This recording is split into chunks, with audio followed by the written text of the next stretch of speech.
વગર તપાસે છેડતી કેવી રીતે દાખલ થઈ? તમે જોઈ છેડતી? તમે જોઈ? તમે પોતે ત્યાં ઉભા હતા, તમે પેલી બેન ને ધક્કો મારીને બહાર લઈ જાવ છો.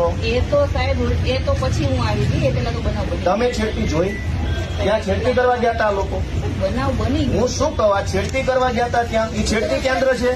એ કોલેજ છે તો ત્યાં છેડતી કરવા ગયા? કોલેજ છે તો ટેકાના ભાવની ખરીદી કરનારા લોકો ખેડૂત પાસેથી પૈસા માંગે છે, એના માટે કોઈ એમને જાણ કરી તો આનું શું છે? એક મિનિટ, તમે એમ કહો જ્યાં રજૂઆત કરવાના ના કરો. પ્રાંત અધિકારીને 18, 19, 20 તારીખે 3 વખત રજૂઆત કરી. આરએસસી કલેક્ટરને 18 ને 22 તારીખે 2 વાર રજૂઆત કરી. કલેક્ટર સાહેબને 24 તારીખે મેં રજૂઆત કરી. 24 તારીખે સીઈઓને રજૂઆત કરી અને 24 તમને એફઆઈઆર આપી. હજુ તમે એમ કે રજૂઆત કરો તો આ ગુંડા તમને રજૂઆત કરવા આવ્યા હતા?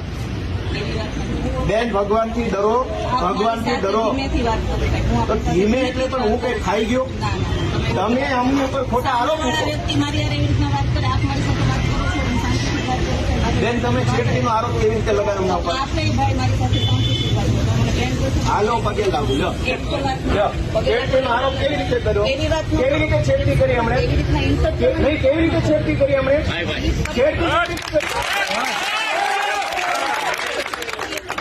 ફરિયાદીનું બધું કે છે, મેં કીધું. પગે લાગુ, પગે લાગુ. લો, છેડતી કેવી રીતે કરી? બેન